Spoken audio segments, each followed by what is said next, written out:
Shalom, selamat pagi Bapak Ibu, saudara sekalian yang kasih Tuhan. Selamat datang, selamat beribadah.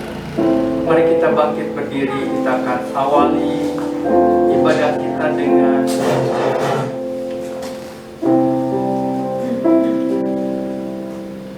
Bapa kami dalam surga, terpujilah namamu.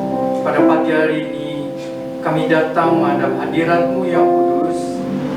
Segenap keberadaan kami tahu Tuhan mengasihi kami, Engkau peduli kepada kami. Dan berapapun kami yang hadir pada saat ini, kami percaya Tuhan peduli dan hadir kepada setiap kami. Berkati ibadah kami dari awal sampai pada akhirnya. Tuhan memberkati setiap doa-doa kami, puji-pujian kami, dan firman Tuhan yang hendak kami dengarkan bersama. Terima kasih Tuhan. Kami juga berdoa bagi saudara-saudara kami yang masih dalam perjalanan. Tuhan pimpin, sertai dan tibakan dengan selamat di tempat ini. Kami mengucap syukur Tuhan, bahwa pertolongan kami datangnya daripada Tuhan Allah, Pencipta langit dan bumi. Turunlah kiranya dalam ibadah pada pagi hari ini anugerah, damai sejahtera dari Tuhan kita Yesus Kristus. Mari kita semua berkata, amin. Shalom Bapak Ibu Saudara, selamat pagi. Selamat pagi. Yang ada di tempat ini juga yang ada di rumah. Mari yang di tempat ini mengucapkan salam. Kita bersyukur Bapak Ibu Saudara, kita boleh berada di tempat ini hari ini, bisa bertemu satu sama yang lain, boleh bersekutu bersama, memuji dan memuliakan Tuhan. Mari kita rendahkan hati kita akan mulai ibadah kita. Mari minta pertolongan Tuhan, untuk Tuhan boleh hadir di tempat ini. Mari kita naikkan pujian. Mari kita meninggikan nama-Mu. Sungguh besar setiamu, nyata di sepanjang hidupku. Darah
kami tidak dapat melukiskan kebaikan-Mu dalam hidup kami.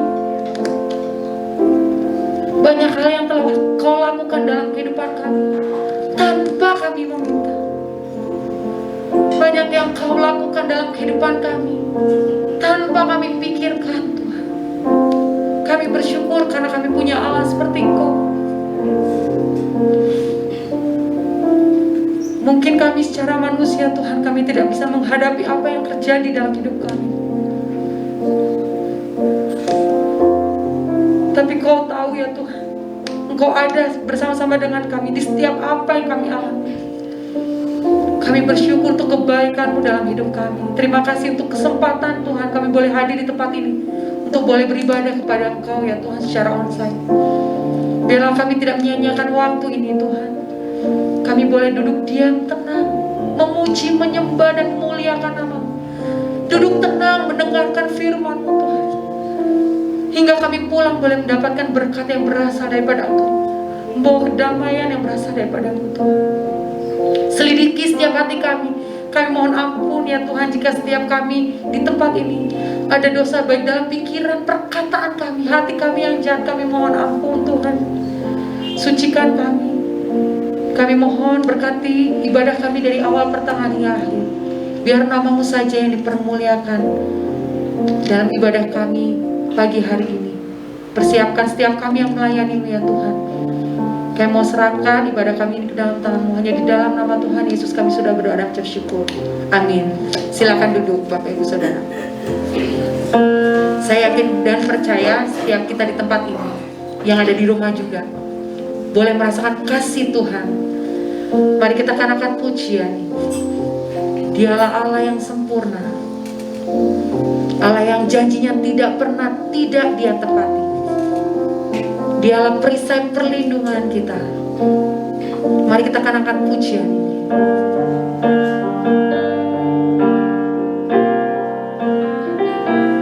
Engkaulah jalan yang sempurna, janji-Mu murni, bagai emas perak, perisai perlindungan, keselamatanku.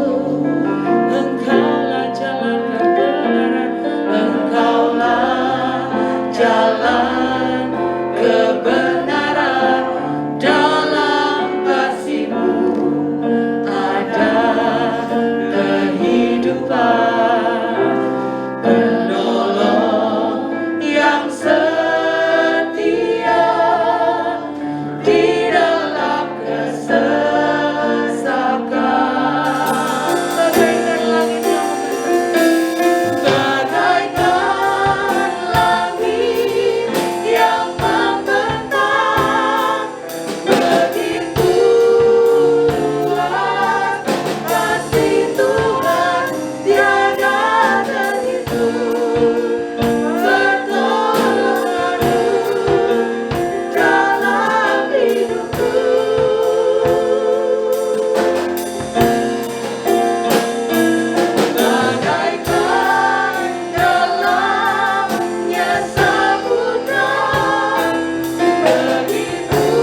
Saya tidak tahu apa yang kita alami di tempat ini masing-masing, di setiap kita di tempat ini. Saya tidak tahu. Mungkin kita ada masalah dalam kehidupan kita, melalui kesehatan kita, melalui perekonomian kita, hubungan antara ayah, ibu dengan anak, hubungan antara anak dengan menantu, atau apapun. Saya tidak tahu apa yang terjadi, tapi percaya bahwa Dia akan memberikan jalan keluar bagi kita. Tidak ada satupun masalah dalam setiap kita, tidak ada jalan keluar. Mari kita siapkan hati kita. Jangan pernah putus asa untuk boleh menghadapi hidup ini. Kita akan puji ya. Engkaulah perisai kami Tuhan. Saat badai hidup menerpa kami, kami percaya kami boleh tenang karena firman-Mu ada dalam hati kami.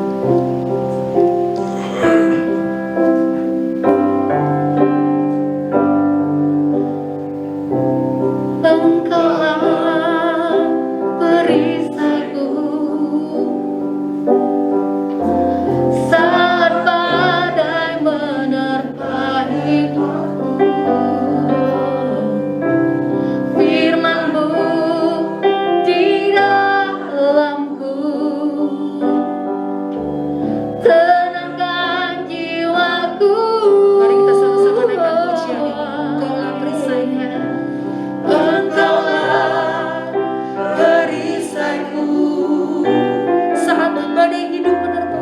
Saat badai hidup menerpaku, firman-Mu, firman-Mu di dalamku tenangkan jiwaku. Ku kan berdiri di tengah badai, dalam kekuatan yang Kau berikan. Sampai kapanpun ku kan bertahan, karena Yesus selalu menopang. Ku kan berdiri di tengah badai, dalam kekuatan yang Kau berikan. Sampai kapanpun ku kan bertahan, karena Yesus selalu menopang. Ku kan bertahan, ku kan bertahan di dalam tekanan, dalam kekuatan yang Kau berikan. Sampai kapanpun tak tergoyahkan, karena Yesus selalu menopang hidupku.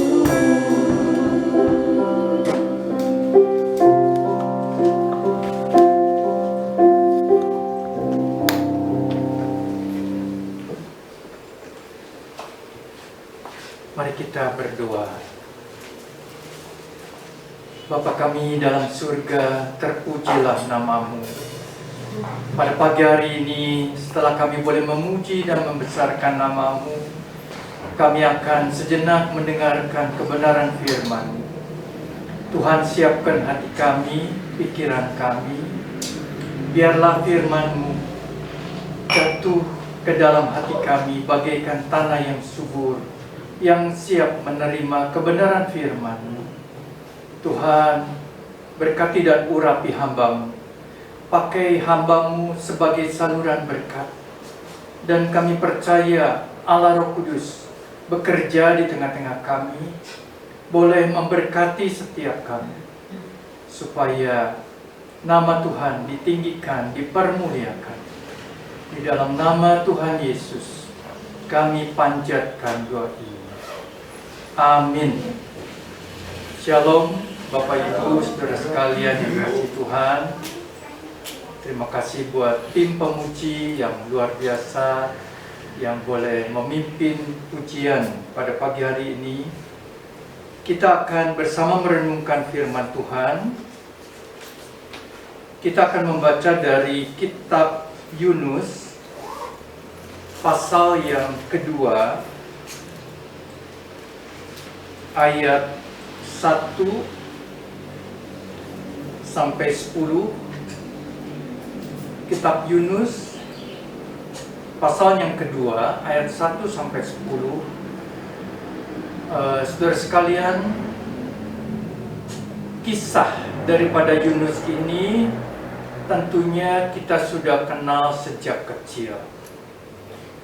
Bahkan anak saya, Philip, sebelum bisa membaca Alkitab, dia sebelum bisa membaca sudah tahu kisah ini dan menceritakan Yunus ini bagaimana ya. Anak-anak kita juga mungkin sebelum mereka bisa membaca sudah mendengar kisah ini. Saudara sekalian, tapi kisah Yunus ini begitu luar biasa, begitu dalam. Termasuk bagi saya, senantiasa saya tidak pernah bosan kalau merenungkan kembali kisah daripada Yunus ini. Kita akan membaca pasal yang kedua, ayat pertama. Demikian firman Tuhan. Berdoalah Yunus kepada Tuhan Allahnya dari dalam perut ikan itu. Katanya, dalam kesusahanku aku berseru kepada Tuhan, dan Ia menjawab aku. Dari tengah-tengah dunia orang mati aku berteriak, dan Kau dengarkan suaraku. Telah Kau lemparkan aku ke tempat yang dalam, ke pusat lautan, lalu aku terangkum oleh arus air. Segala gelora dan gelombang-Mu melingkupi aku. Dan aku berkata, telah terusir aku dari hadapan matamu. Mungkinkah aku memandang lagi bait-Mu yang kudus? Segala air telah mengepung aku, mengancam nyawaku. Samudera raya merangkum aku. Lumut lautan membelit kepalaku. Di dasar gunung-gunung aku tenggelam ke dasar bumi. Pintunya terpalang di belakangku untuk selama-lamanya. Ketika itulah Engkau naikkan nyawaku dari dalam liang kubur, ya Tuhan Allahku.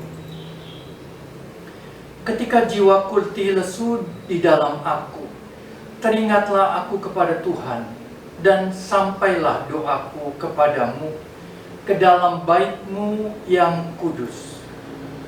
Mereka yang berpegang teguh pada berhala kesia-siaan, merekalah yang meninggalkan Dia, yang mengasihi mereka dengan setia. Tetapi aku dengan ucapan syukur, ku persembahkan korban kepadamu. Apa yang ku nasarkan akan kubayar. Keselamatan adalah dari Tuhan. Lalu berfirmanlah Tuhan kepada ikan itu, dan ikan itu pun memuntahkan Yunus ke darat. Saudara sekalian, Tuhan mempunyai panggilan atau misi kepada Yunus, dan Tuhan juga mempunyai panggilan dan misi kepada setiap kita. Setiap kita, entah disadari atau tidak, ada di dalam rencana Tuhan, ada di dalam panggilan Tuhan. Saudara sekalian yang dikasihi Tuhan, kalau kita melihat kisah Yunus di dalam pasal yang pertama, ketika Yunus berada di Israel, Tuhan memerintahkan dia untuk pergi ke Nineveh, satu kota metropolitan yang besar pada zaman itu. Nineveh yang adalah di dalam bagian negara Asyur atau Syria pada waktu itu. Satu kota modern yang besar. Tetapi Yunus merasa tidak mau, tidak kompeten. Mungkin dia merasa kurang pede untuk berangkat ke sana. Atau mungkin Yunus merasa apa yang harus dia sampaikan. Saudara sekalian yang kasih Tuhan, akhirnya Yunus pergi ke sebuah kota pelabuhan di daerah Spanyol, yaitu Tarsis. Jadi Tuhan memerintahkan dia ke Nineveh, kira-kira 550 mil sebelah timur Israel. Tetapi Yunus pergi ke utara, kota Tarsis, yang kurang lebih jaraknya 250 mil. Saudara sekalian yang kasih Tuhan, apa yang terjadi di tengah perjalanan di laut dengan kapal laut? Maka Yunus mengalami gelombang badai yang besar, sehingga mereka putus asa, sehingga mereka begitu takut. Saya merasa heran, di dalam kapal itu tentunya banyak orang dari berbagai macam kepercayaan atau keyakinan.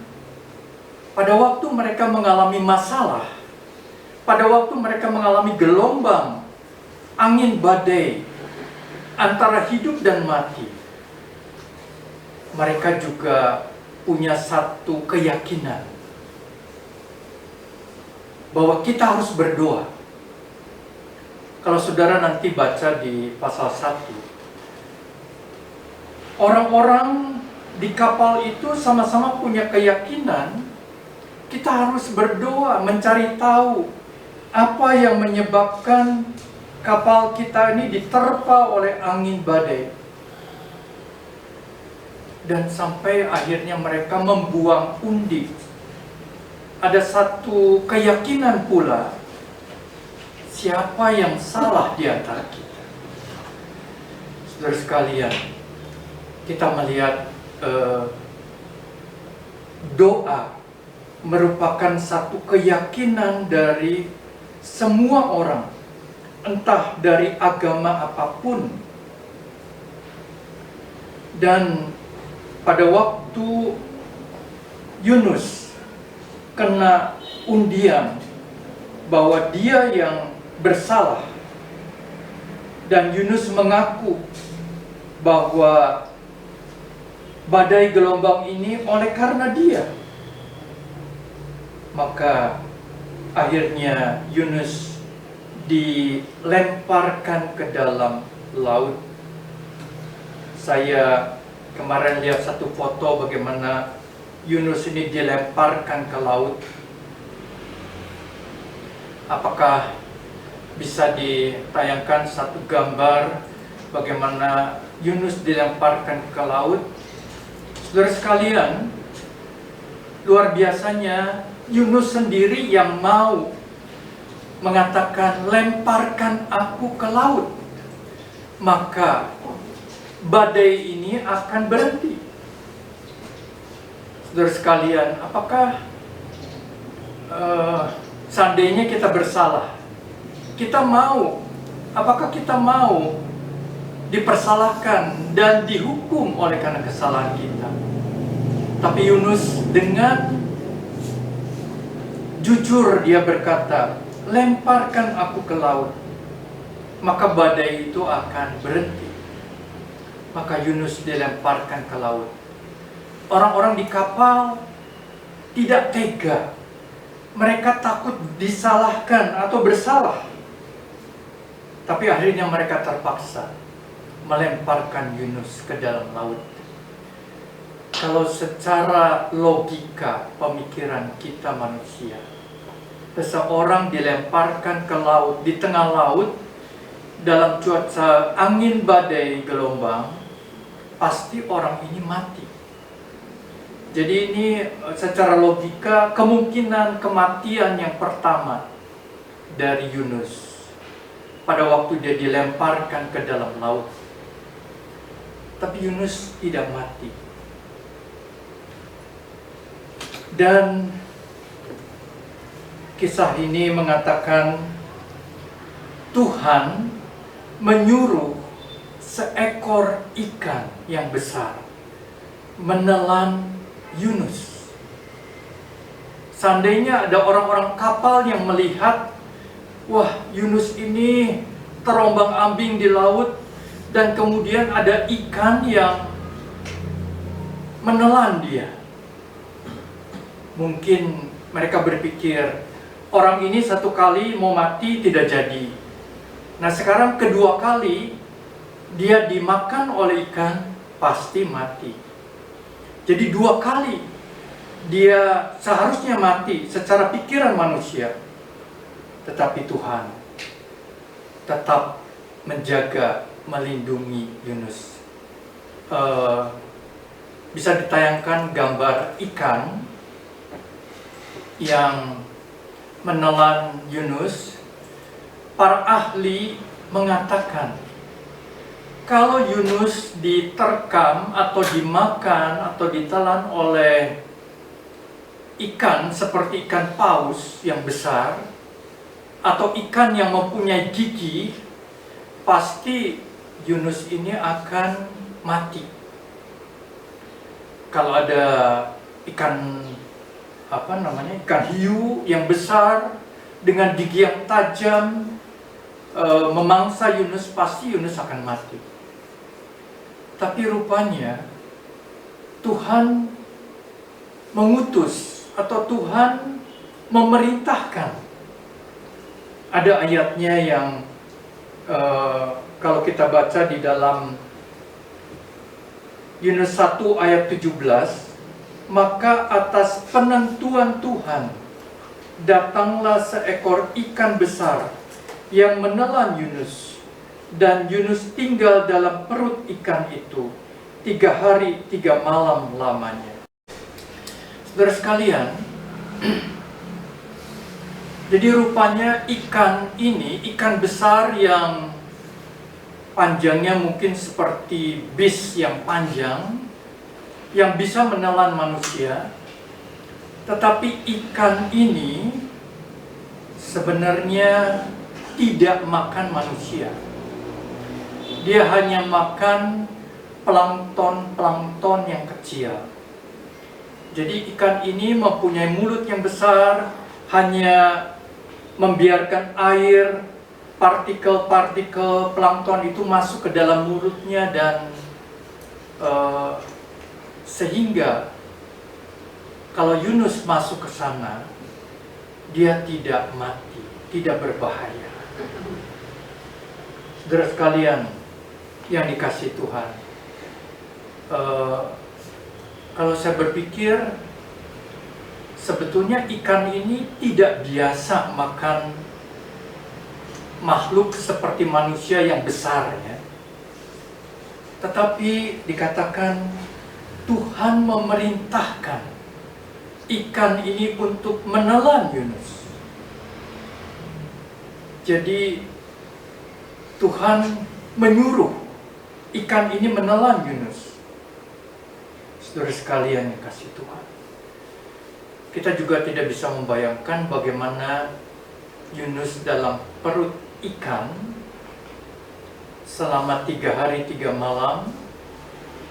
Bagaimana dia bernapas? Apakah dia bisa bernapas? Mungkin diliputi oleh segala rumput laut, segala lumut laut, segala air laut, dan Yunus merasa satu keadaan yang paling tertekan, paling tidak ada harapan. Saudara sekalian yang kasih Tuhan, tetapi kita melihat bahwa Tuhan senantiasa menyertai Yunus. Nah, kita akan belajar bagaimana Yunus di tengah-tengah keadaan yang tertekan, putus asa, tidak ada harapan.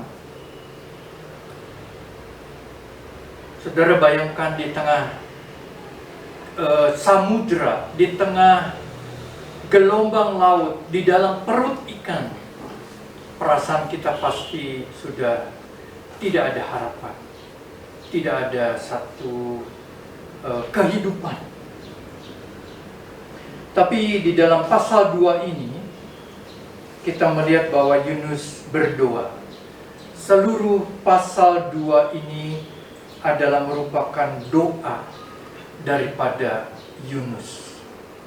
Saudara sekalian, pada saat kita dalam keadaan yang paling tertekan di dalam hidup ini, di dalam keadaan yang putus asa, hal yang paling baik yang dapat kita lakukan adalah berdoa. Yunus tidak bisa berbuat apa-apa. Yunus tidak bisa lari kemana-mana. Dia hanya bisa berdoa. Dan dia berdoa dari dalam perut ikan. Tadi kita membaca ayat yang pertama, berdoalah Yunus kepada Tuhan Allahnya dari dalam perut ikan itu. Katanya, dalam kesusahanku aku berseru kepada Tuhan, dan Ia menjawab aku. Di tengah-tengah dunia orang mati aku berteriak, dan Kau dengarkan suara. Saudara sekalian, biasanya kalau kita mau makan, di hadapan kita ada ikan, 1 ekor ikan, kita berdoa dulu. Tuhan, terima kasih buat ikan yang akan kami nikmati. Atau setelah makan ikan, Tuhan terima kasih ikan yang luar biasa yang bisa saya nikmati. Nah, seringkali kita berdoa begitu ya. Di hadapan kita ada ikan, kita mau makan dan berdoa. Tetapi sekarang keadaannya Yunus ada di dalam perut ikan dan dia berdoa kepada Tuhan. Tidak pernah terbayangkan. Saudara sekalian yang kasih Tuhan, tetapi kita boleh belajar. Ada beberapa hal yang kita bisa pelajari. Yang pertama, ketika Yunus di dalam perut ikan, dalam keadaan yang tertekan, dikatakan di sini, dalam kesusahanku aku berseru kepada Tuhan. Yang pertama, pada waktu kita menyentuh dasar, maka tidak ada hal lain, kita memandang kepada Tuhan. Yunus berada di dasar lautan, tidak ada hal lain, dia memandang kepada Tuhan. Pada waktu kita di dalam kehidupan ini seakan-akan menyentuh keadaan yang paling dalam, paling menyulitkan, kita hanya bisa memandang kepada Tuhan. Saudara sekalian, pada waktu kita berada di tempat yang paling dasar, kita boleh memandang kepada Tuhan. Saudara sekalian yang kasih Tuhan,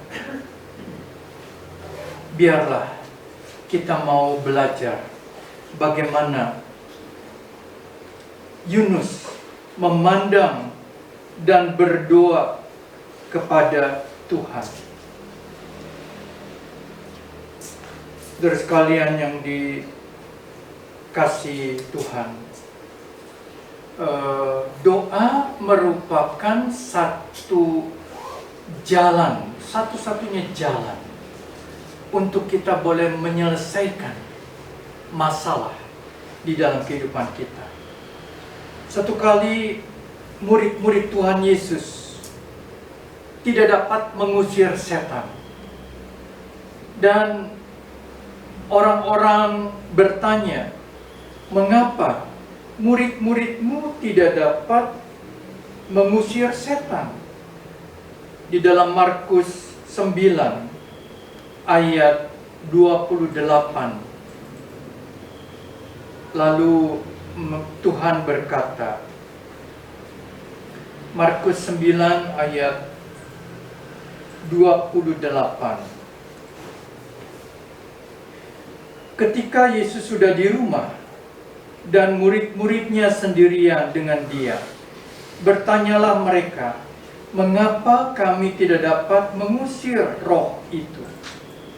Jawabnya kepada mereka, "Jenis ini tidak dapat diusir kecuali dengan berdoa."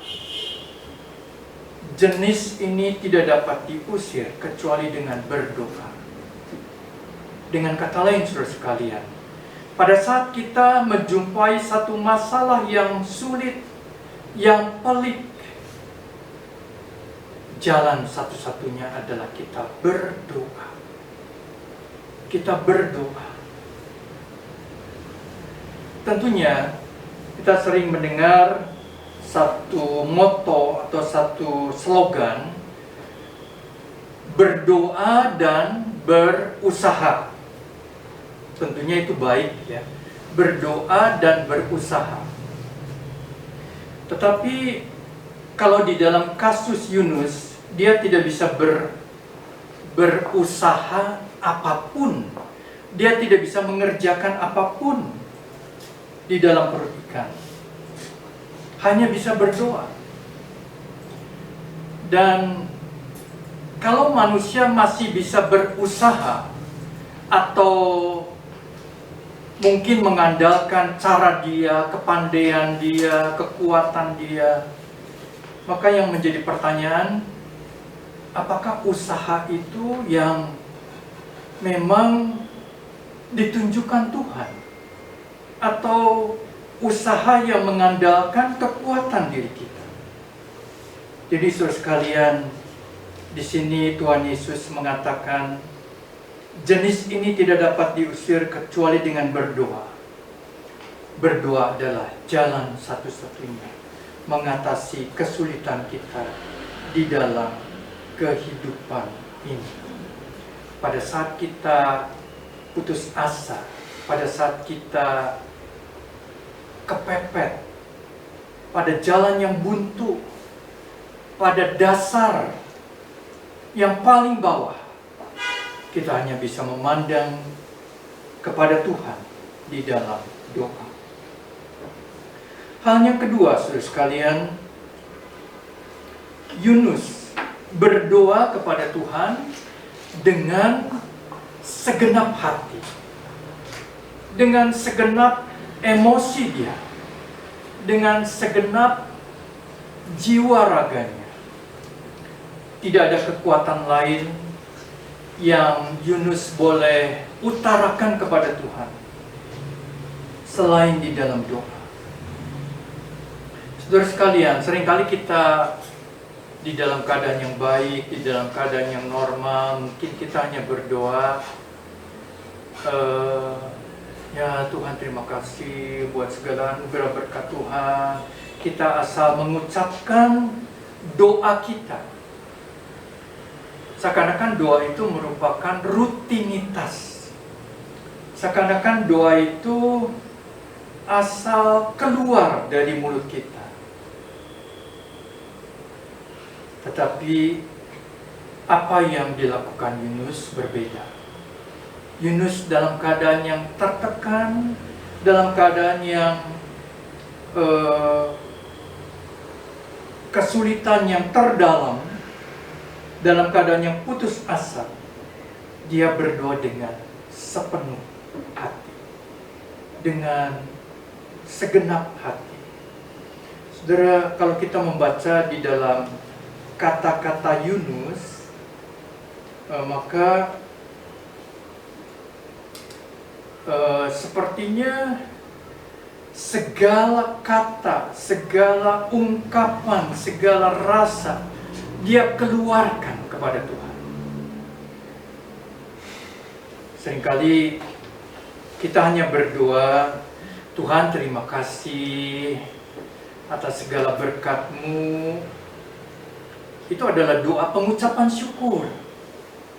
Tapi di sini Yunus menaikkan doa yang adalah satu ratapan, lamentation.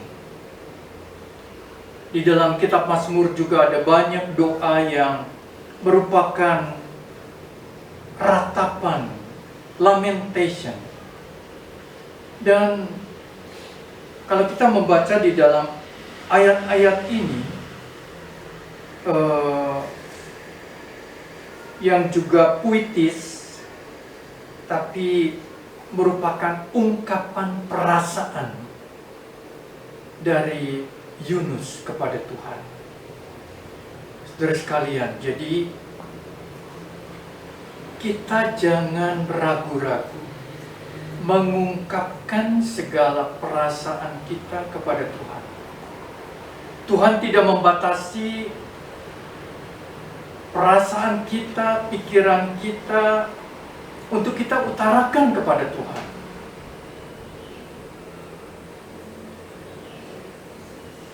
Bahkan Tuhan tidak membatasi tempat di mana kita berdoa. Ada orang berpikir ya, wah kalau saya berdoa harus di tempat doa atau ruang doa atau di bukit doa atau di, kalau saudara kita mengatakan musola. Tapi bagi Yunus, bagi Tuhan, di dalam perut ikan pun Tuhan mendengar doa kita. Dimanapun kita berada, Tuhan tidak membatasi.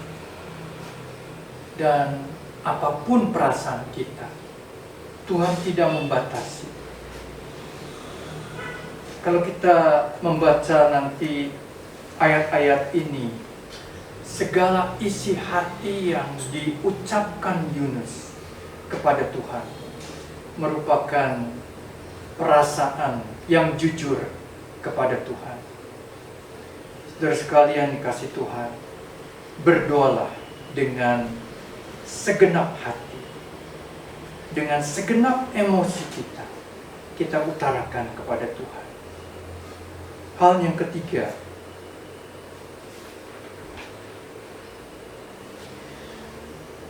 Tuhan mau pada waktu kita berdoa, kita itu menyebutkan atau mengidentifikasi apa permohonan doa kita. Tuhan rindu kita itu tahu apa yang menjadi penyebab kita itu takut, kita itu khawatir, kita itu putus asa. Seringkali kita merasa sedih, kita merasa khawatir, takut, tapi kadang-kadang kita juga tidak tahu apa penyebabnya. Saudara sekalian, Tuhan ingin kita mencari tahu apa yang menjadi penyebab kita ini putus asa. Dan Tuhan ingin menyebutkan, supaya kita menyebutkan hal itu kepada Tuhan di dalam doa. Kita bayangkan kalau seorang anak datang kepada ibunya dengan menangis, "Mami, mami, mami." Dia itu kelihatannya sedih, dia itu kelihatannya minta sesuatu, tapi anak ini tidak menyebutkan apa itu. Maka maminya bingung, anak ini mau minta apa? Hanya menangis tapi tidak menyebutkan. Demikian juga dengan Tuhan. Walaupun Tuhan tahu kebutuhan kita, tetapi Tuhan ingin supaya kita mengidentifikasi apa yang menjadi penyebab di dalam keputusasaan kita. Kalau kita belum menyadari, belum mengidentifikasi masalah kita, Tuhan belum bisa menolong kita. Saudara sekalian yang dikasihi Tuhan, biarlah kiranya di dalam doa kita, Roh Kudus memberikan hikmat. Oh Tuhan, saya harus menentukan, menyadari apa yang menjadi penyebab saya ini putus asa. Dan disitulah kita nanti belajar firman, apa yang menjadi janji-janji Tuhan bagi hidup kita. Yunus mengenal firman Tuhan, mengenal kitab Mazmur, mengenal pengajaran nabi-nabi, dan dia memahami firman Tuhan di dalam hidupnya sebagai dasar untuk dia boleh mendasari pergumulan hidupnya bersama dengan Tuhan. Hal yang keempat, saudara sekalian, di dalam pergumulan Yunus, maka akhirnya Yunus mendapatkan kekuatan daripada Tuhan. Akhirnya Yunus mendapatkan satu pemikiran yang baru. Apa itu, saudara sekalian? Dia mendapat jawaban doanya. Dia mendapat jawaban doanya. Di dalam ayat yang kedua tadi kita membaca bahwa dalam kesusahanku aku berseru kepada Tuhan, dan Ia menjawab aku. Dari tengah-tengah dunia orang mati aku berteriak, dan Kau dengarkan suaraku. Di dalam doa kita, seringkali mungkin kita merasa Tuhan tidak mendengar doa kita. Apalagi Tuhan menjawab doa kita. Tapi disinilah kita mau belajar. Di dalam kita berdoa kepada Tuhan dengan segenap hati kita, kita harus sampai kepada keyakinan Tuhan mendengar doa kita dan Tuhan menjawab doa kita. Saudara sekalian, Tuhan rindu memperdengarkan suaranya kepada kita. Hanya seringkali hati kita belum peka mendengar suara daripada Tuhan. Disinilah kekuatan daripada Yunus mulai timbul.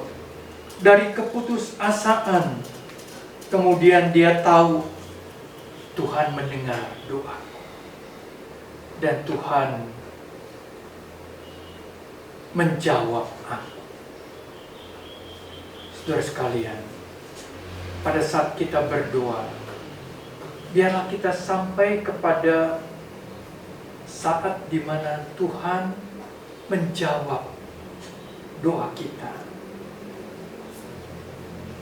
Kata-kata yang muncul di dalam hati kita, yang membuat kita damai, yang membuat kita kuat, yang membuat kita tumbuh iman.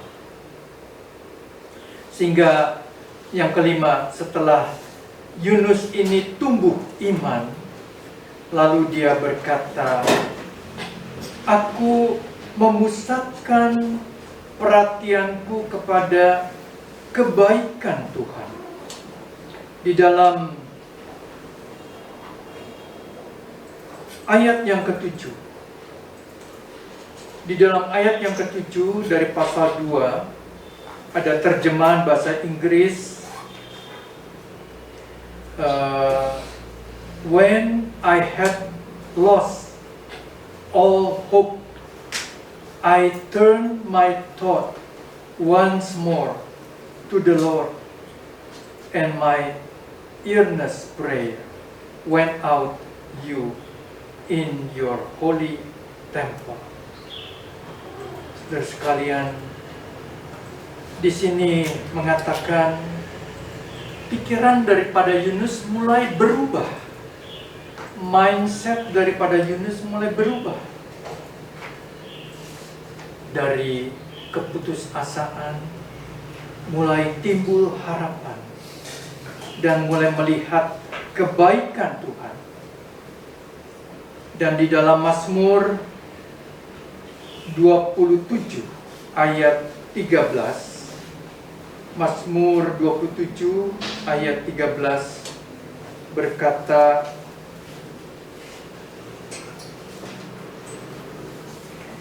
sesungguhnya aku percaya akan melihat kebaikan Tuhan di negeri orang-orang yang hidup. Sesungguhnya aku percaya akan melihat kebaikan Tuhan di negeri orang-orang yang hidup. Yunus timbul iman. Dia percaya kebaikan Tuhan. Tuhan tidak akan membiarkan dia tenggelam, mati di dalam perut ikan. Kita bayangkan kalau Yunus mati di dalam perut ikan, tidak ada orang yang tahu, tidak ada orang yang tahu kuburannya, tidak ada orang yang mendoakan, menangisi, atau mengingatnya, karena seakan-akan tenggelam lenyap. Kadang-kadang saya juga berpikir, mungkin saudara-saudara kita atau teman-teman kita, orang-orang yang sempat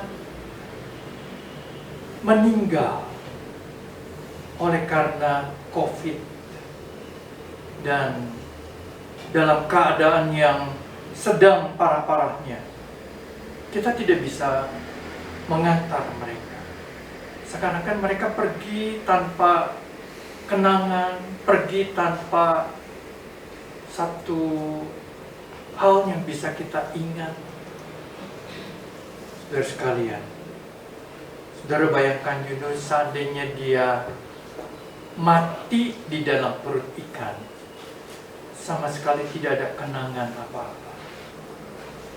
Tetapi akhirnya timbul iman di dalam hati Yunus.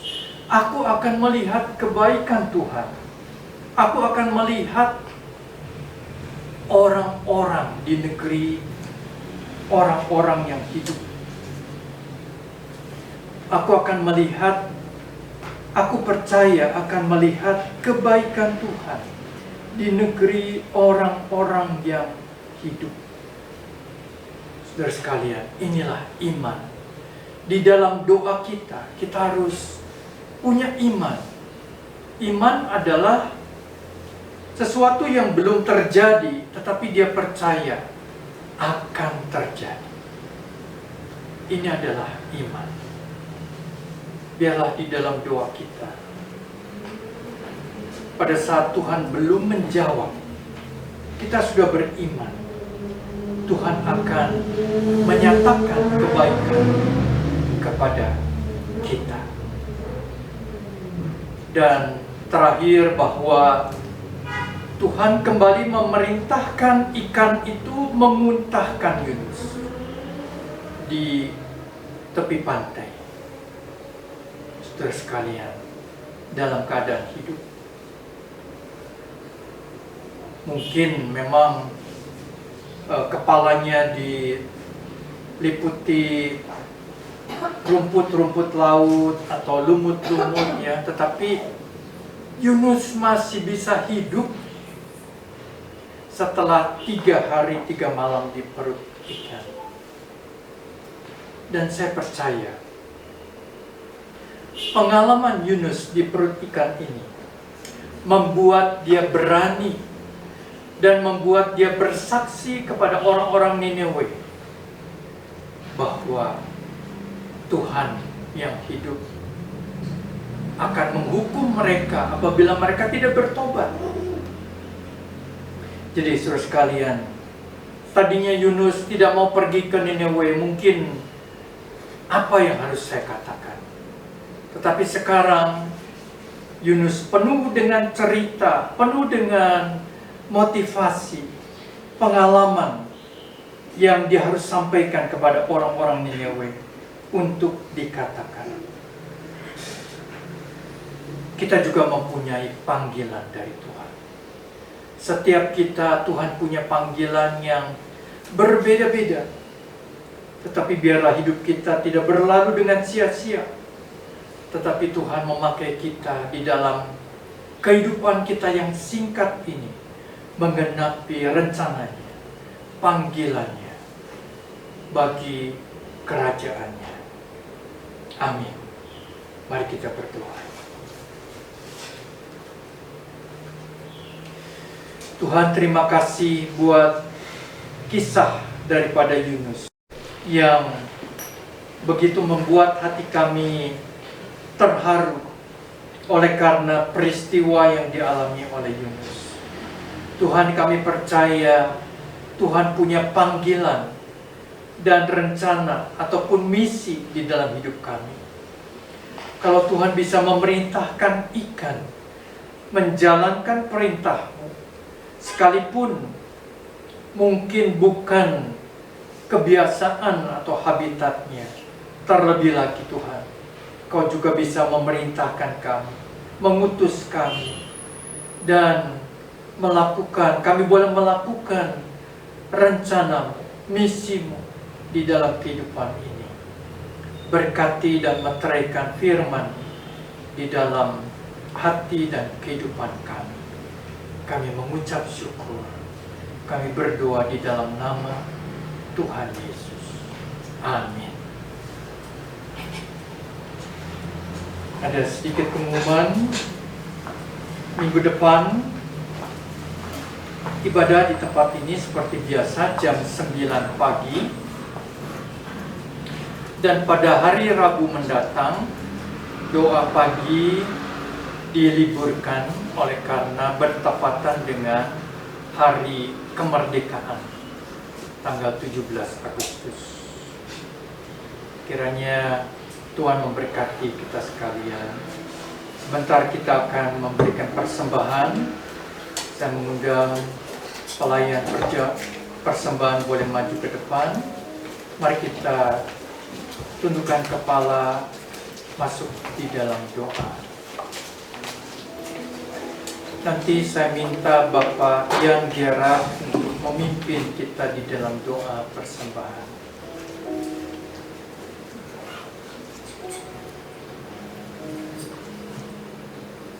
Yesus, bersyukur Tuhan untuk setiap berkat-Mu yang memberikan sepanjang minggu kemarin. Kami percaya dengan Dia memberkati kami di minggu yang akan datang. Dia tidak maksud kami persembahan kepada Tuhan, berkat Dia boleh menjadi sukacita beri dan rela jika kami percaya Tuhan akan menolong kami sehingga semuanya boleh dibawa dengan baik. Kami percaya berkat-berkat-Mu itu kami tidak pernah berkurang.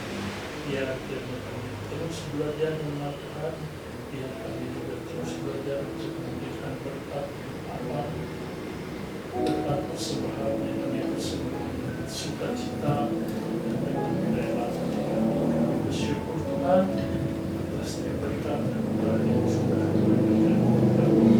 Terima kasih Bapa.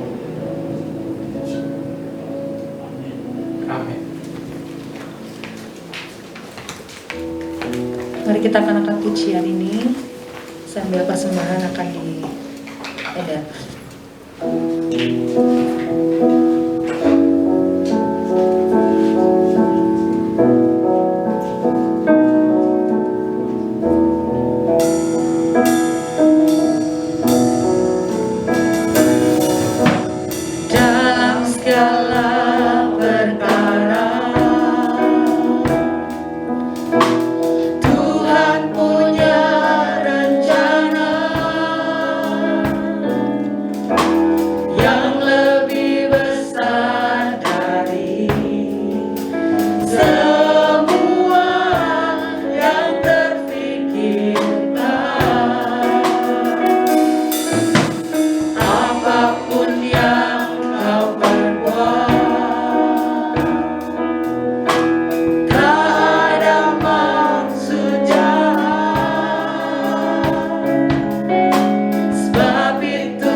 Mari kita bangkit berdiri, kita akan akhiri ibadah kita dengan doa.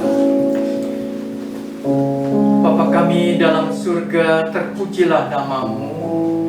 Pada hari ini kami boleh diberkati dengan firman Tuhan, meteraikan firman-Mu di dalam hati dan kehidupan kami. Tuhan, kami tahu Kau punya rencana, panggilan kepada setiap kami. Pada saat ini Tuhan berkati setiap kami. Biarlah kami diberikan hati, motivasi daripada Tuhan memenuhi panggilan.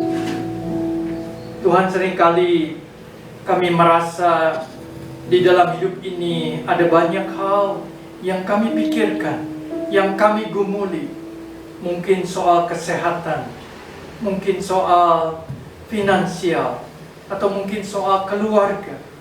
Tuhan, kami mau bawa segala persoalan kami kepadamu, karena Engkau peduli dan Engkau mendengar segala seruan doa kami. Apapun yang kami alami, Tuhan tidak pernah menutup telinga untuk mendengar keluhan kami, jeritan hati kami. Tuhan, berkati setiap kami, supaya kami boleh mendapatkan jawaban, kekuatan daripada Tuhan melalui doa-doa kami. Tuhan, kami membawa persembahan kami kepadamu. Berkati persembahan ini boleh dipakai bagi pekerjaan Tuhan, untuk segenap kebutuhan rutin daripada gerejamu di tempat ini. Kiranya Tuhan, Kau akan senantiasa memberkati gerejamu di tempat ini, dan senantiasa memberkati setiap kami di dalam kehidupan ini. Terima kasih Tuhan, terima kasih. Kami juga mengucap syukur buat Bapak Lili yang telah dioperasi dan berjalan dengan baik.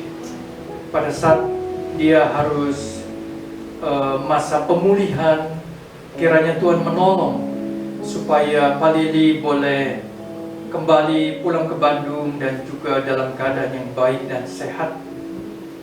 Tuhan, kami juga berdoa bagi ibu dari saudara Joni, Tante Els di Amerika. Kami berdoa bagi kesehatannya, supaya Tante Els boleh diberikan kekuatan, kesehatan secara jasmani dan rohani. Berkati baik Suherman, baik anak-anaknya di sana.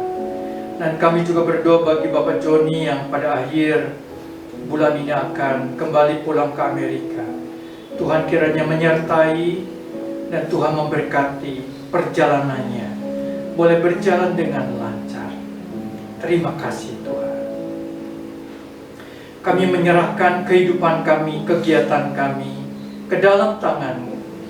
Biarlah di dalam pekerjaan kami, dalam kehidupan dan keluarga kami, Tuhan senantiasa menjaga, melindungi, dan juga berkati anak-anak kami yang studi, supaya mereka mendapatkan pendidikan yang baik dan pengenalan akan Tuhan, dan pengenalan dan takut akan Tuhan di dalam kehidupan mereka. Saudaraku yang kekasih, pulanglah dengan membawa berkat Tuhan.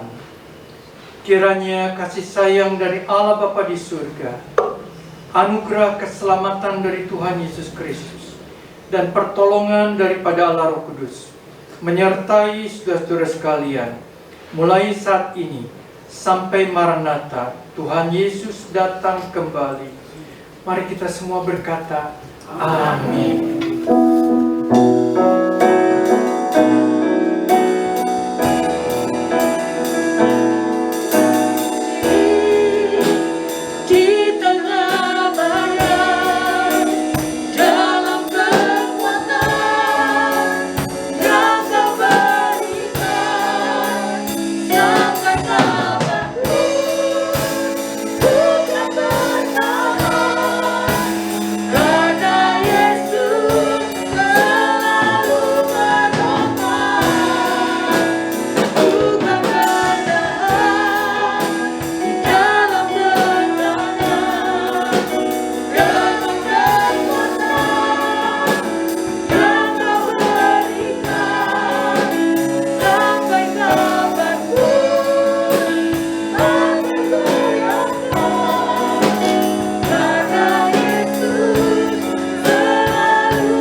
Waktunya saat teduh.